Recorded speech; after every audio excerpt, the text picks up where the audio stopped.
Guys, it is Wednesday. It is time for another Conversations with Cougars, and we're going to go back into the back machine. We have got sports writer from the 80s from the Wiregrass area at the time, Brian Love, with us tonight. Good evening, Brian, and thank you so much for making some time for us. Well, thank you for having me. That covering Northview was a really fun time, especially at 85 season. Mm-hmm.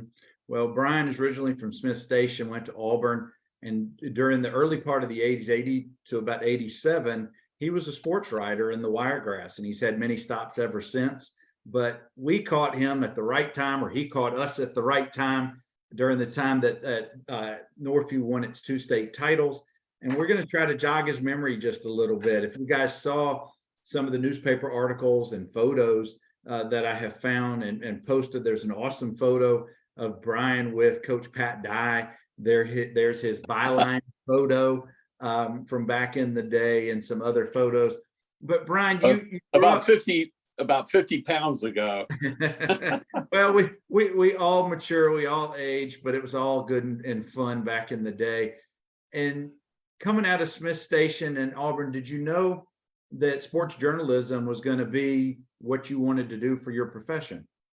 Well, I originally went to Auburn. I was a business major, and I was there for 4 years, hated every second, hated every business class. And I actually set out a quarter and decided to switch majors. I went into and I love sports, and it was either coaching or journalism, and I didn't think I could be a coach. So I decided to become a sports writer. And I was pretty lucky. Beg pardon? Did you play sports growing up? Oh yeah. I was I played football at Smith Station, and what's funny is I've always said that they actually have a Hall of Fame for their players. They used to be a really good football program. I guess past about 10 years, it's taken a nosedive. But I always said that if I ever got voted in the Hall of Fame, I'd demand a recount. Well, you clearly made your mark early on. What year did you graduate from Auburn, and how quickly did you find a sports writing assignment? Well, I actually was writing for the OA News, Opelika Auburn News, while I was at Auburn. And I was what they call a stringer. And I was covering high school games, some college stuff. And I was the sports editor at the Auburn Plainsman, the campus newspaper. And they hired me right out of school. And I was actually, my last quarter, I was working full time while there. I went from there to Enterprise, which was the longest 5 months of my life.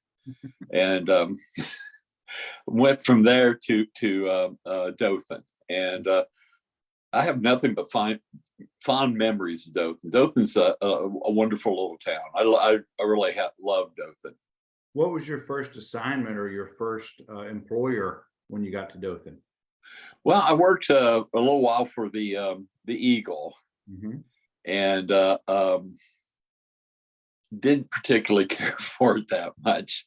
It's a long, involved story. I'm not going to really go into details. And kind of a disagreement with the sports editor, and I went to work with the Progress.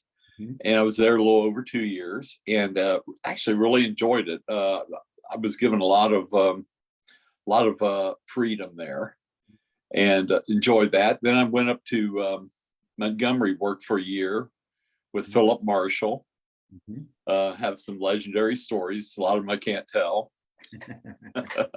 Statute of limitations, by the way, has long expired. You should be safe on most stories tonight. He's a great guy, actually. I have nothing but fond memories of Philip. He's a really great guy. And then I went from there, came back to Dothan, was told that the Wiregrass Today could publish a newspaper for 2 years without selling an ad. So I came back to Dothan, and 4 months later it closed. Oh boy. So I went from there to Savannah, Georgia. Met my future wife there. We got married. They had a nepotism policy. We moved to the DC area. She went to work for the Annapolis Capital, and I went to work for the Washington Times, the Mooney newspaper. I did sports and sold roses alongside the road. I'm joking about that last part. Sure. Brian, how old were you when you started at the Eagle? Gosh, 29. Yeah, I was 29. And so when you were with the Progress, you were 29, 30, 31? yeah, I was a little bit older because I served, 4 years in the Marine Corps, and went to Auburn in 76 and outlasted Doug Barfield by a year. It for folks who don't know this, either you weren't alive or you didn't live in Dothan in the 80s. We used to have two newspapers for several years, the Dothan Eagle and the Dothan Progress. And was there a rivalry between the two, or was there more camaraderie? There was a lot of rivalry. I wanted to beat them on everything, and I can't remember. John Johnson, I think, came there, and John and I knew each other from Auburn, and I liked him. I having not enjoyed my stay at the Eagle, I wanted to beat him in everything, and I thought we put out a pretty good paper when I was with the Progress. And John is still in Dothan and still doing his thing. I know. And What was funny was I went into teaching for quite a long time, and for 1 year I did made appointments at the Cleveland Clinic. And one day someone from Dothan called, and I said, I said I used to be a sports writer there, and they knew John. And I said, well, tell him I said hi. John's also the executive director of the Wiregrass Sports Hall of Fame. So we got to see him at the event a few weeks ago that honored coaches Griffin and Johnson. John's a great guy. So what were your assignments when you were with the Eagle? Were you strictly, and the Progress, were you strictly sports, or did they have you going into culture or any other areas of the news? Oh, me with culture?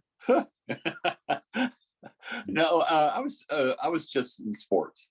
See, the way newspapers set up, they have certain departments, and they'll have like a features department. They'll have news. They'll have city news, county.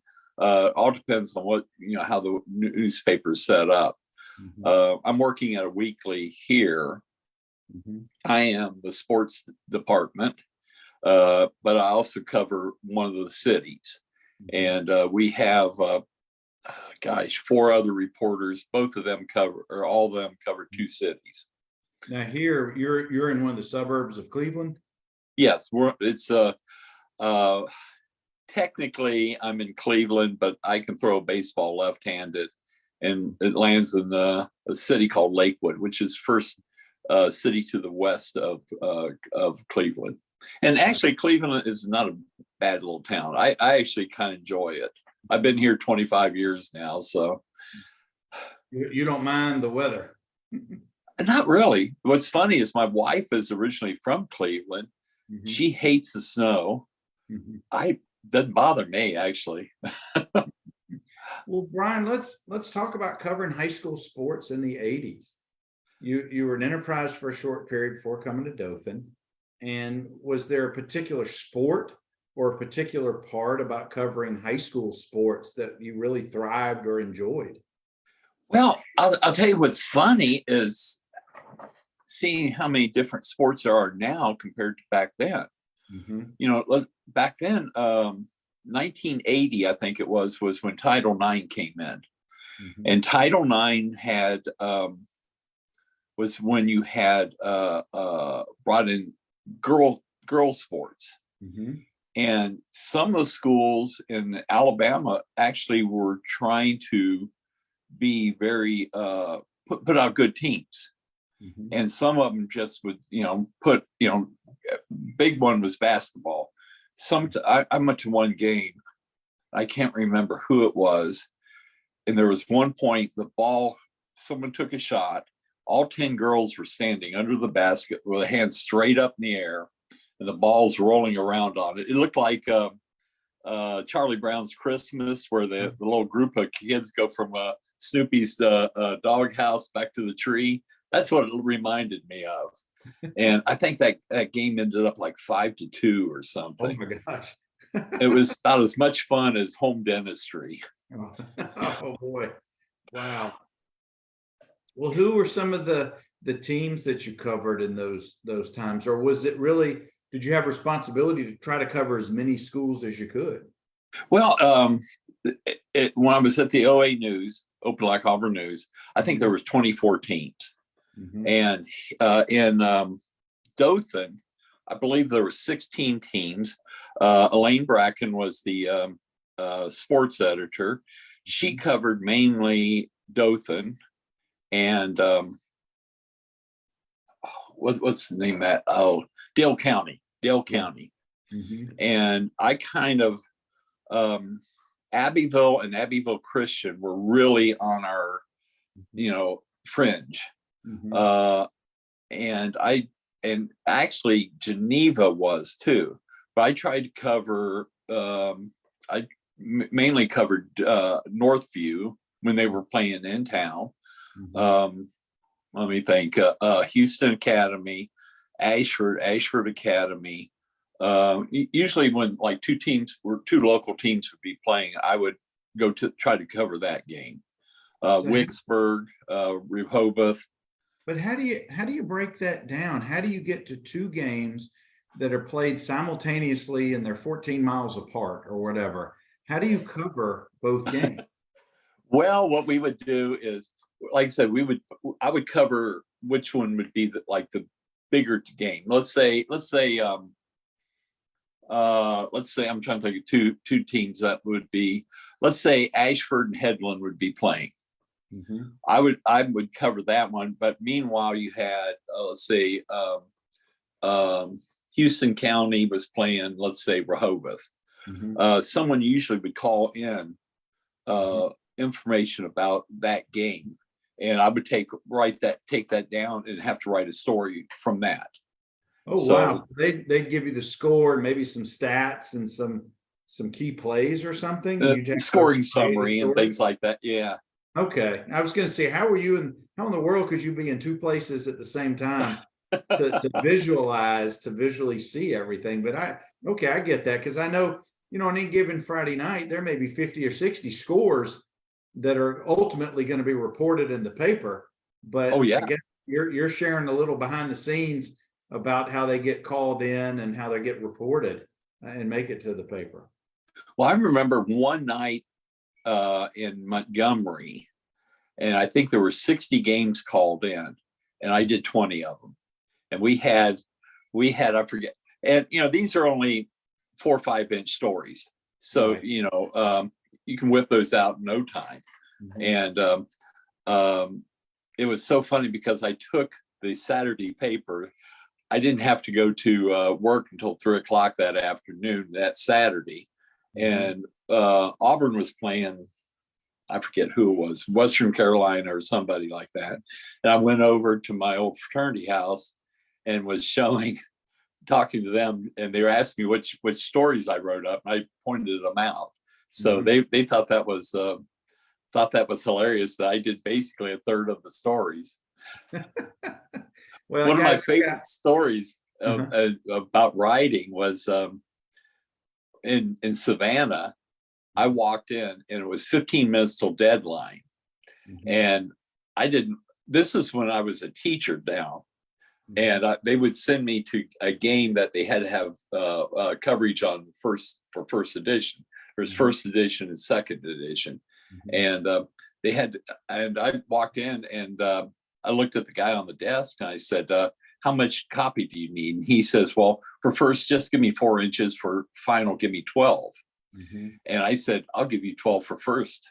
And I went in this little room, came out about 10 minutes later, and I said, "You have the story." He looked up and he goes, 4 inches? I said, "No, 12. He looked it up and he was editing it. He's going, "I don't believe this. I don't believe this. I don't believe it."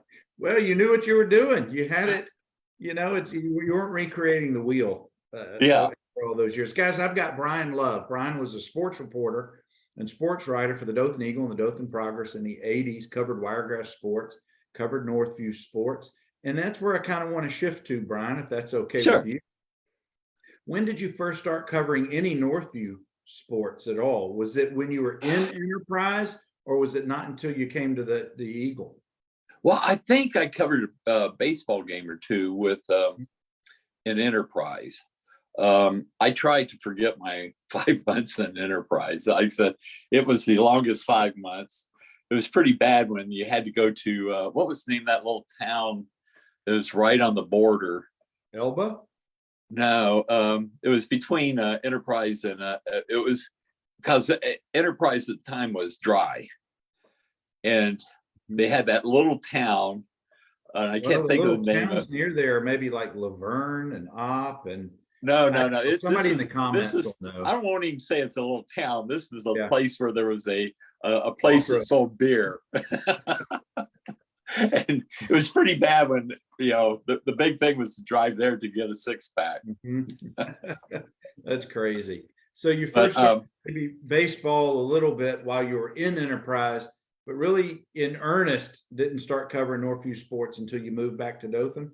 Yeah, I know I covered some games in 83 and 84.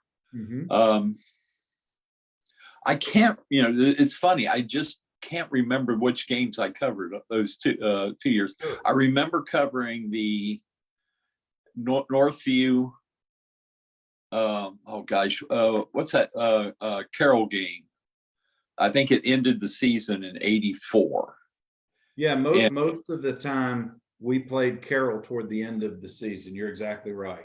Yeah, and I think Jonathan Coe was quarterback, if I remember. Is that right? He and I split duties at the end of the 84 season. And then 85, as I told you a little earlier, of all the seasons I covered, that had to be my favorite season. I mean, there was so much fun. There were so many good teams, and Northview had such a great year that year. And just little insider information. It was my favorite year as well, Brian, 1985. But at the end of the 84 season, it was the first time that Carroll had defeated Northview. Northview was a team. It was a school beginning in 78, fielded a team. Yeah. And in 84, they beat us 21-6. And that was that's the first time that they ever beat us. We ended up with a 4-6 season. It was Northview's first losing season.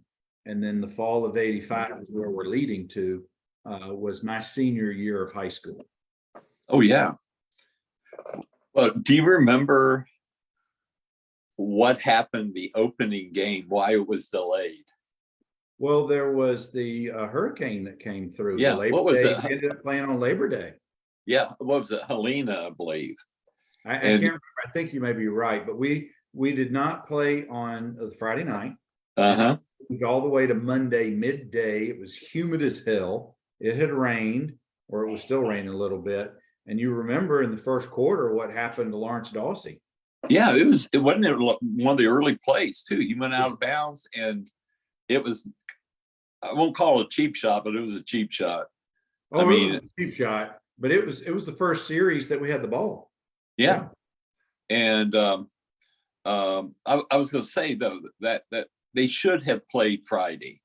Everyone canceled about noon, and the only team that didn't cancel was Wicksburg. They were playing Louisville, and how in the world do you remember that from almost 40 years ago? That's crazy. Well, what's funny is I will tell stories from high school or when I was in the Marine Corps, and people say, "How do you remember these things?" I don't know, but ask me to remember something important, like I had to take a test or something, right? Or what you had for lunch yesterday. Yeah, but I never forget going out that game. It was beautiful. It was beautiful weather, And if you remember, the hurricane headed toward Florida and then came back out and then started heading toward Dothan again. Mhm. And I think it was that Saturday, the Alabama High School Athletic Association said that all those games had to be made up. So you guys had to play in that rainstorm. And what was the final score? Wasn't it like 16-14 or something? No, it's like 14-6. Hold on. Because we had a couple of touchdowns called back as a penalty. Oh, yeah. Yeah. Let's see. It was 14-8. Let's see. Yeah, 14-8. You're exactly right. We scored. There is. Yeah. I got it up right here. I don't know if you've seen it. There's a website, the ahsfhs.org. And it has pretty much every Alabama high school in there, year by year, coaches. It's great. And at least I have a printed version of the same information. We kicked off at 1:15 p.m. Labor Day. Yeah. Oh, yeah. Yeah. Well, normally I always stayed on the sidelines so I could take pictures. And I remember it was so rainy and wet. I said, I'm going up the press box. I even today, yeah, I still like going on the press or being on the field and shooting pictures and stuff. But that game, there was no way I was going to. It was just too wet. What do you remember about dealing with Harry Wayne Parrish and the coaches? Did Coach Parrish have specific, I don't know if they were rules or requirements or requests, whatever they were, about when you could talk with him and the other coaches and those kind of things? Actually, they're very free. I have nothing but the highest praise for Harry Wayne Parrish. He is one of the best coaches I've ever had to deal with. And my favorite game that year, and my favorite reaction of his was when you guys beat Enterprise, double overtime. Yeah. And I'll never forget, I guess he had I won't say a run in, but the guy who was the sports writer from Enterprise, I don't know if he asked him something inappropriate or something. He came flying over, and we're walking toward him, and he says, it said right to him, says, "You can ask me anything right now." Well, beating Enterprise was a really big deal back in the day because we rarely were able to get by those guys. And you're right, that was a double overtime win that really kept our season rolling. But if you remember, I'm trying to, on the first overtime, I believe, they had scored, and it was a 4th down play, and it was pitched to Lawrence, and he caught it with his bad hand, put it in his other hand, and threw a touchdown pass and I wish I could remember who it was in the back of the end zone. David Hogan in the second overtime. Was it? He hit David Hogan in the second overtime. Yep. That put us up. And then that was it. Okay. Yeah. And then they scored, but their 2-point attempt was not successful. Well, what I remember about that was they opened a hole, huge hole, and they had some running back who I think went to Florida. Yeah. And I mean, this was I was down in the end zone. I remember seeing this, and I wish I could remember who the defensive back was. Came up and stuck him on about the 2, and just such a great play. And I mean, it was over. And that next Monday, I asked Coach Parrish about why did they go for 2 at that point, and he said they were exhausted. You guys had worn them out. That truly was one of our more memorable games in a year where we had 5 overtimes throughout the game. I mean, I think you played overtime the next week too, didn't you? We played at Foley. We sure did. We beat Foley 10-7 at Foley. We had a late touchdown pass in the fourth quarter to Chris Holmes to tie it up, and then Clark Lopez won it in overtime at Foley, and that was 2 years in a row that we beat Foley late in the game. Wow. Wow. Well, I remember I didn't get to cover the second game with Lee, the playoff game. And if I remember right, they had a lead. And then in the fourth quarter, I forget who the quarterback was, started throwing the ball all over the place. Some scrub. Yeah, Brian, we were down 27-10 in the fourth quarter. Yeah. And Lee never changed their defense. Quentin Riggins was the middle linebacker. They had a 5 or 6 man line, depending on the play. And we just kept throwing that, the run and shoot to David Hogan, and it just worked. And but the most memorable play, there's really two. We went for 2 and at one of the times, and it was tipped, and Quentin Riggins intercepted it. And I'm walking off the field because I knew at the time you couldn't return 2-point attempts. Well, Riggins runs right in front of me. I could have just pushed him out of bounds. That's how close we were. He ran right by me. And then he's about at the 20 or 30 yard line going the other way.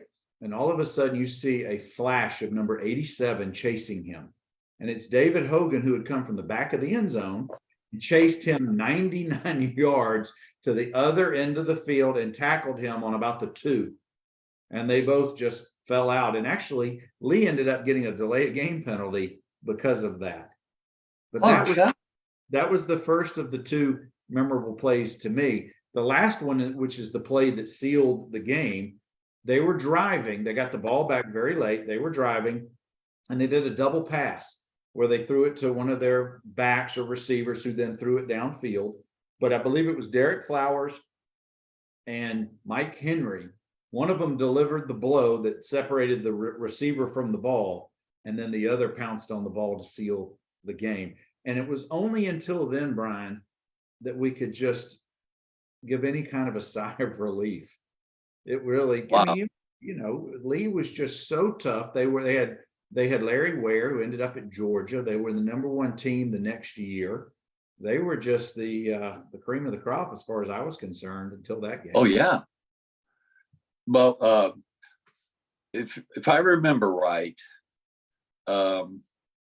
Lawrence was out the first 4 games, and you went 1-3.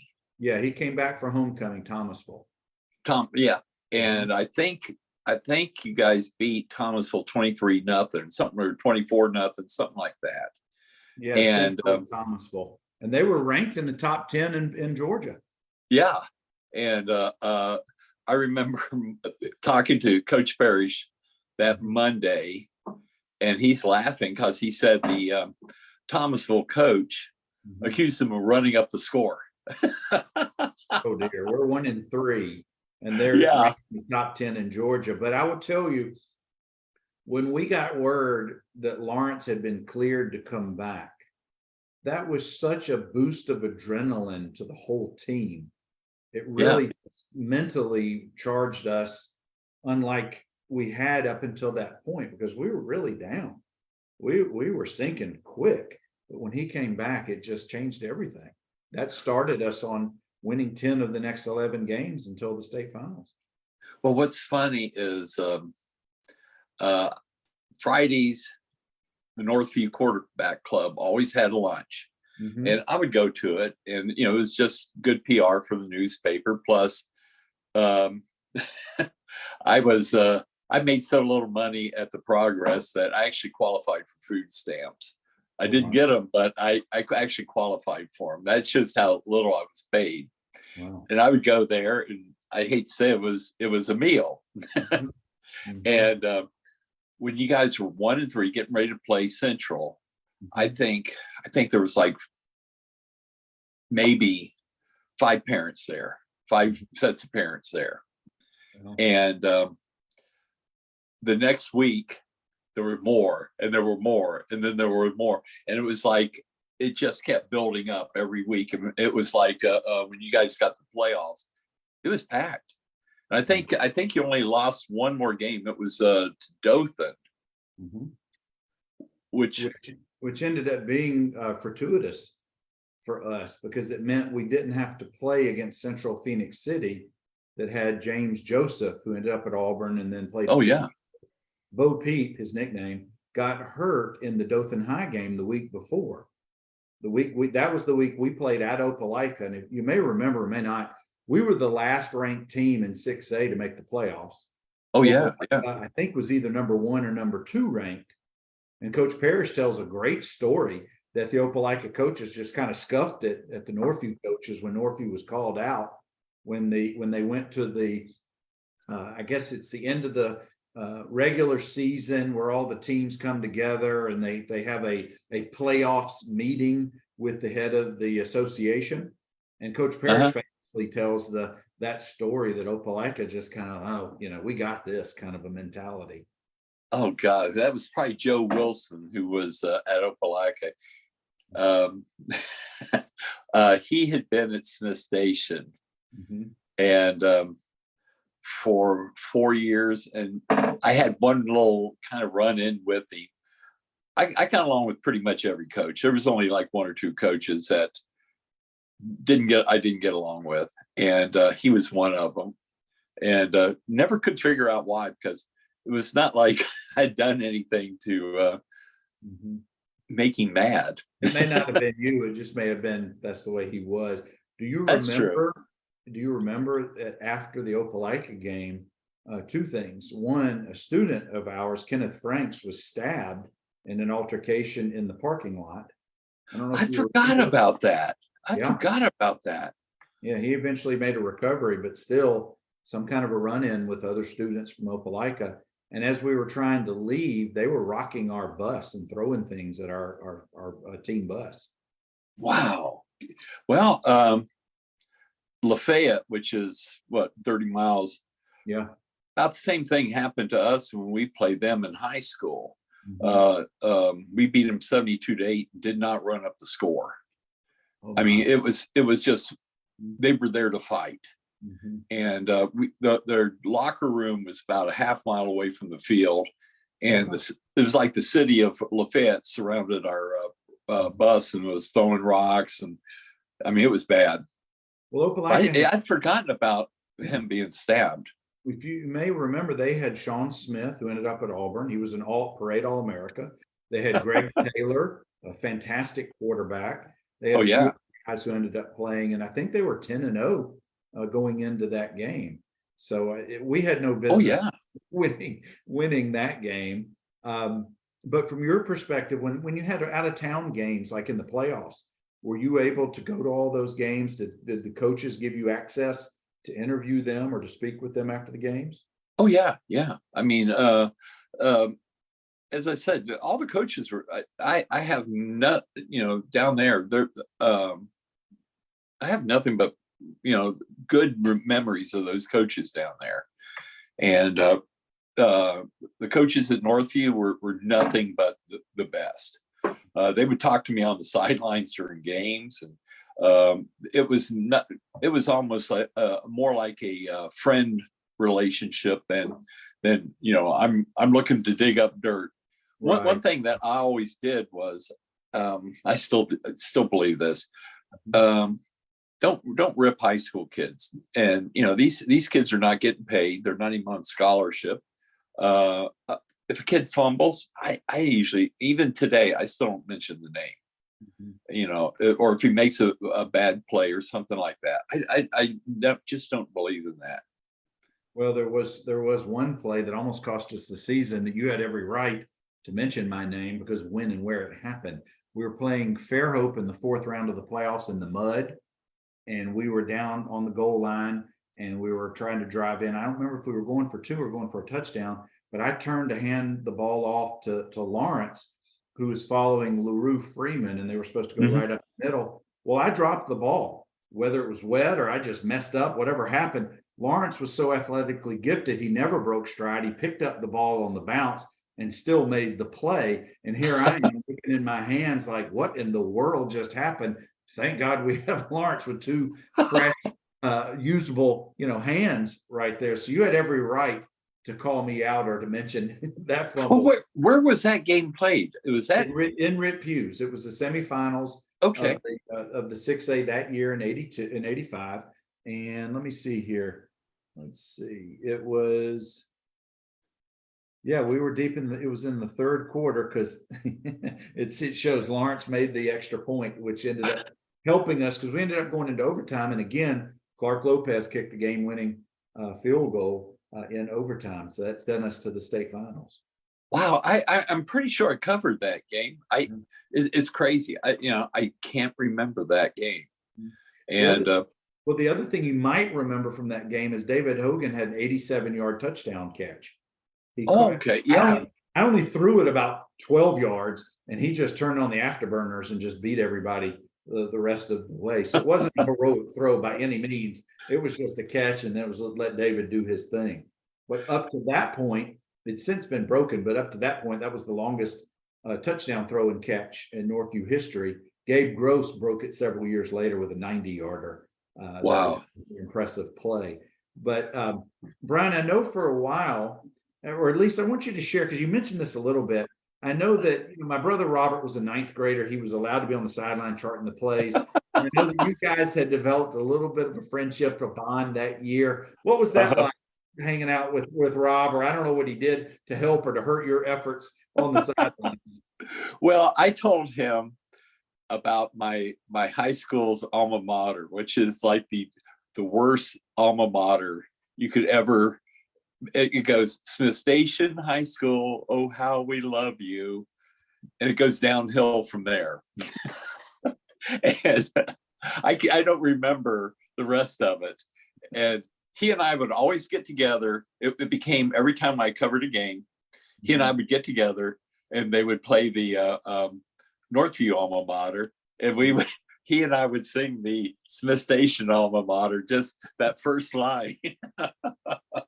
That's really and what we would do is afterwards or at halftime or so, we would compare stats because I kept my stats, and he was, and we were about right. Mm-hmm. So he was a lot of fun to be with. Well, I know that was a great experience for him, not just for being on the sidelines as a ninth grade quarterback, but getting to interact with you and just being really immersed in the game. And I always appreciated that Coach Parrish did that just to give him some experience, if you will, about being on the sidelines. Guys, I've got Brian Love. Brian was the reporter with the Dothan Eagle and the Dothan Progress in the 80s. He covered our 85 state team, but of course, Northview wasn't his only responsibilities. But I want to step away from the field. We're going to get to the state title game in a minute, but Okay, I want to talk about, Brian, I want to talk about life in the 80s in Dothan. It was pre-internet, it's pre everything that we know today. And it's easy to say that it was a simpler time, but it's easy for every generation to say, oh, back then it was much simpler. We didn't have all, but really, was it that way? Did you enjoy life in Dothan in the 80s? Oh, I love Dothan. Dothan was a fun town. Before I forget, I actually visited Dothan in '77. Mm-hmm. And it kind of comes appropriate time because I was a big Jimmy Buffett fan. Oh. And I had never got to see him play. He was never playing where I was stationed in the Marine Corps, and he played in Dothan. And a friend and I drove down, and we went to the concert at the Civic Center. And I'll never forget because he played like 2.5 hours. Great concert. And this was, before this is right when Margaritaville had been released. But Dothan, I love Dothan. There was a little place I used to hang out all the time. Boomers, Mrs. Boomers. Mrs. Boomers, awesome hamburgers and fries. Oh yeah, and the owner of it was a good friend, Fred Moody. From what I understand, he died a couple years ago. In like Mississippi or something, and lost track of him. Great guy. And that's when it was, if I remember correctly, that's when it was downtown as well. Oh yeah. It was. I'm trying to remember. You have the street where the the eagle is on, and then there's one that's parallel to it. Mhm. And I wish I could remember the name Yeah, of it. I'm I not, must I'm say not, Henry or something like that. yeah, I can't, I'm drawing a blank myself. Yeah, and it was right down there. And uh, one night they had a Halloween party, Mhm. and my costume was a white sheet and it just said costume on it, and it had a barcode. It was a Mhm. generic costume, Mhm. right? And I won most original. You were ahead of And your time, my, that's for my sure. reward was free drinks. Uh-huh. Well, I shouldn't have done this, but I was, I don't know if you remember, I rode a motorcycle. I I didn't now, own a now, car. now I'm it. Yeah, now it's coming back. And um, I got on that motorcycle. I only had like a mile and a half to go to my little place. I lived Mhm. in a house that was behind a house Mhm. on Cherokee, Mhm. right across from the country club. Oh, sure. And uh, I'm driving down this back road, and a cop goes the opposite way. And I saw the brakes, and I thought, I'm wearing this white. It looks like it looked like I was a Klansman or something. Oh man. I mean, it was. I thought I'm going to get arrested for writing this. Oh boy, but yeah, uh, the beach wasn't that far away. Mhm. I liked going to the beach. I mean, uh, it was a fun little town. I enjoyed it. In particular, in the '80s, growing up during that time period, it was kind of idyllic. You could go anywhere you wanted. You could play outdoors all the time. You could go, there weren't. I don't think there was excessive crime or anything like that, and just Yeah, going to the Westgate to play sports. Hanging out with your friends. Those were kind of unique and fun times. But Brian, let's kind of shift. We're getting closer toward the end, and I appreciate your sharing some of your memories, but let's go to that '85 title game against Huffman up at Legion Field in Birmingham, December of '85. And I don't know if you were covering Dothan, city of Dothan sports, but in '81, of course, Northview went up there and beat Carver, Birmingham 7-6. And I've always considered, and as do many, that '81 team is really the best team, the most accomplished, really. dominant team. They were 13-1. They hardly gave up any scores. Somehow Sidney Lanier tripped them up early in the year, but then they shut everybody down after that. But they coincidentally or ironically, they played their worst game of the year that game, the state title game. Bunch of fumbles, bunch of penalties, but they prevailed.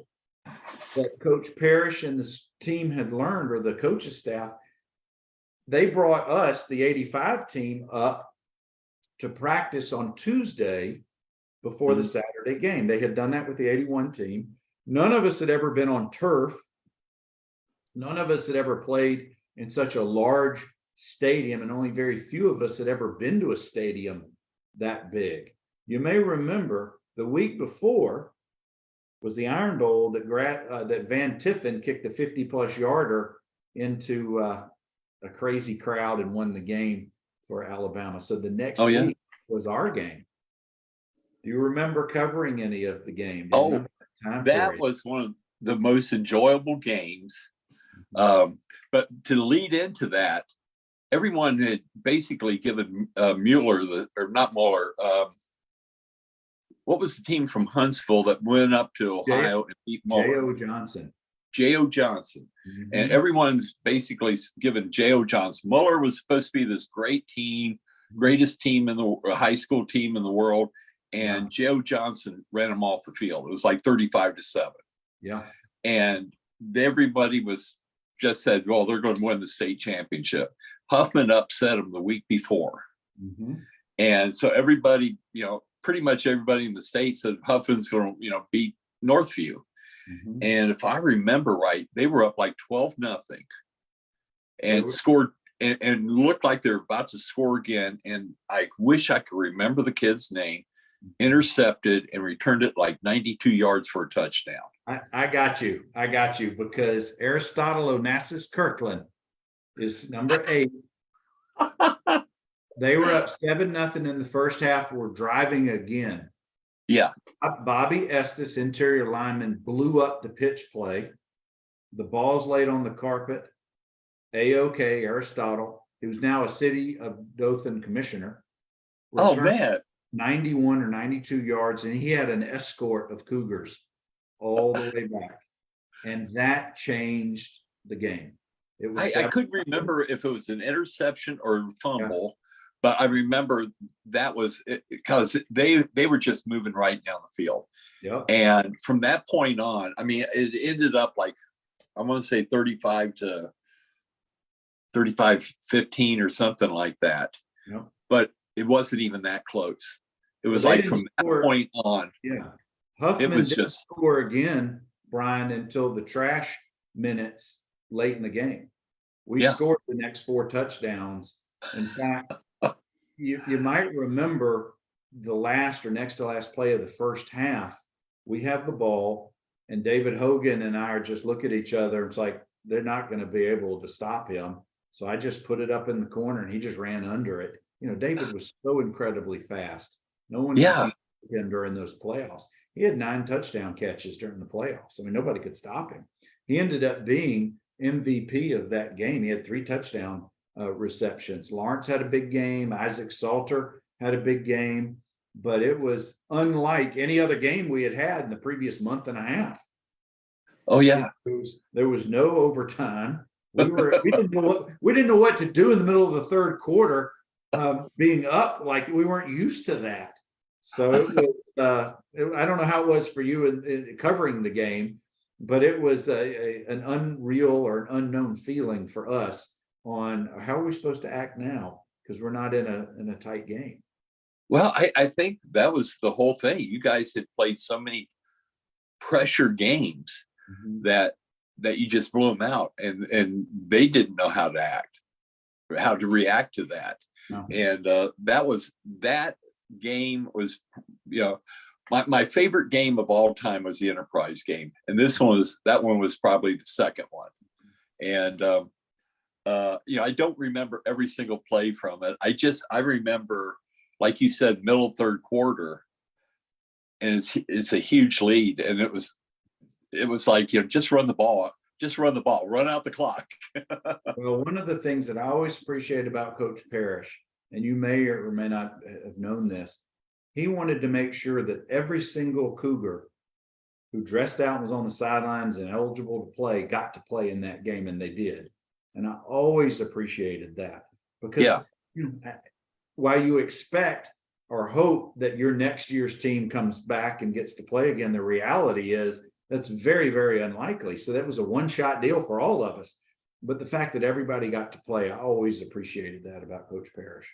Well, as I said before, Coach Parrish, I have nothing but the highest praise. If I had a son who played football down there, I would have wanted him to play for Coach Parrish. He's just a class act. And I've had a great relationship since I graduated high school. During those times, and it was never reported, it was never anything that was made of a big deal. Coach Parrish and I would butt heads from time to time. I wanted to throw the ball all the time. He did not see it that way. But I think that's part of the dynamics with any players who really are passionate about the game and really want to show what they can do, or think that their way is best, even though we're just 17, 18-year-old knuckleheads on a team just wanting to show out. But the other thing that I always appreciated more now than I did back then is Coach Parrish wouldn't let his players talk to the press. I don't know if you remember this. It really wasn't until the last few games my senior year that he really let any of the seniors be interviewed. And I guess that was just his way of protecting the team and controlling the narrative, if you will. Well, I remember that, and you know, I understand completely. And up here, it's like they're pushing the kids to speak, which is fine. I have no problem with that. Some of them get a little arrogant, a little mouthy. But, yeah. By the way, you were talking about playing on the turf. Do you Yeah. guys have the new turf down there, or do you have you seen that? You mean this generation's that hybrid? Yeah. I don't know the proper name of it, but yeah, it's magnificent now. Oh man, I you were talking about the Auburn Alabama game followed by the state championship game. Yeah. I was a runner back then, Mhm. and I was in really good shape. Mhm. And I can remember after first I shot the Auburn Alabama game, and both my knees, my hips, my ankles, they were sore for 2 or 3 days after that. You were on basically on cement. Yeah. The padding, the original turf that was back in the day, and here's where I sound like the old guy. It couldn't have been half-inch thick, and even then, the padding that the turf, that substance actually sat on, was nothing. You might as well have just been sitting on direct concrete. Oh yeah. Alex Karras used to call it fuzzy concrete. Yeah. Oh yeah. Yeah. And it was like playing on a scrub brush.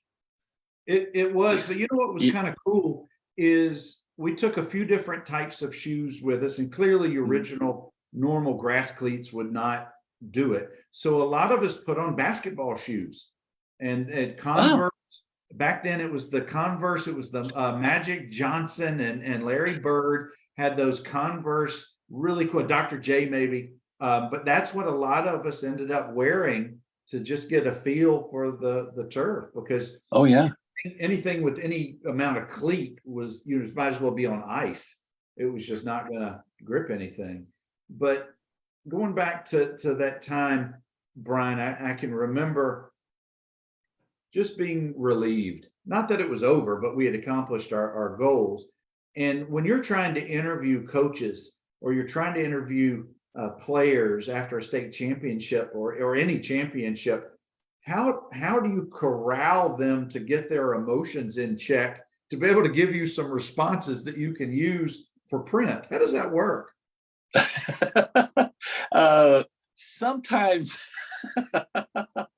sometimes there's a problem there. It's you just have to talk to them, and if they say something inappropriate, you got to change it.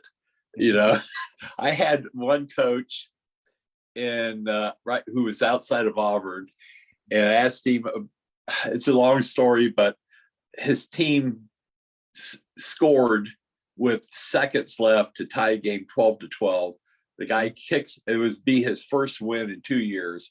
Guy goes to kick the extra point, hits crossbar. Oh no. So I asked him, I said, well, what about this? And all he could do was call this player a very crude name over and over. Yeah. So I changed that. I guess you got to have a little bit of a filter, particularly like you said, when you're dealing with children, with teenagers who are not pros. They're just there for the love of the game. Brian, I think I changed that to it was like Joe Smith let us down. Is it harder now to cover sports, or easier now in general? A wide swath answer here compared to the 80s and 90s. Is it easier or harder now? Covering it is about the same. I've seen a huge difference in it's like football. Gosh, the weight training. I mean, it's amazing what they're doing now. It's amazing how big the kids are, how fast they are. I mean, it's really. What about from a standpoint, from a personality, and with the onslaught, I'll say, of social media in the last several years? To me, it's emboldened many student athletes because they have their own platforms where they can shout out to the world on their own social media, look at me, look at me. Has that changed the way that sports reporting, dealing with that age student athlete, are you, I guess, is the wall broken down, or the barriers no longer there? What I mean by that is, Brian, are they still respectful, or is it more, I expect you to be covering me because of who I am? Check me out. Well, where I work right now, I will say this. I mean, they're good kids. Mhm. I haven't had anyone really, do that. One of the teams I cover is one of the best in the state Mhm. here, and the kids are all respectful. They're very polite. I mean, it's really enjoyable to work with them. And what I've always done is I'm on the sidelines during the game, and when I was down there, I was a lot younger, and the kids would come up and talk to me and tell me jokes and uh, some that our parents don't know about. Right, right, right. And I was like a friend there. And Mhm. here I'm a lot older, Well, I and was going to say, Brian, you were 8 to 10 years older than a lot of the guys and girls you were covering, and now you're much more senior. And maybe how is that dynamic? well, it was so funny because I was thinking about this. There was one school, I'm not going to mention which one. It was I would go to cover a game there, and the cheerleaders would flirt with me, and the mamas would flirt with me. Now, if I even thought about that, I'd be thrown in jail. Yeah, I could have been thrown in jail down there, but I was a good boy. well, guys, Brian was not only a good boy, he was a fantastic writer back in the day in Dothan covering Wiregrass sports.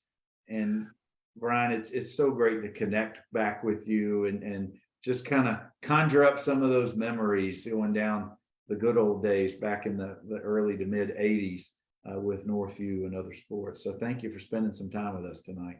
Well, thank you too, and I enjoy this. Anytime you want me to come back, feel free. I'd love to talk about my time down there. You got to tell your brother, tell him Smith Station High School. Oh, how we love you. Love it, love it, love it. Guys, Brian Love was one of the best back in the day, and he's still awesome, even though he's up in Ohio. We got to get him back. But I'm going to still keep trying to get more and more Cougars from all different years. 1978 to 2019. That we've been doing this for a few years. We've had almost 115 different conversations. We're going to keep doing this. So you guys, I hope you're doing well. Hope you had a good Labor Day weekend. And be safe out there, and we'll try to catch you guys in the upcoming Wednesday nights. Y'all take care. Okay.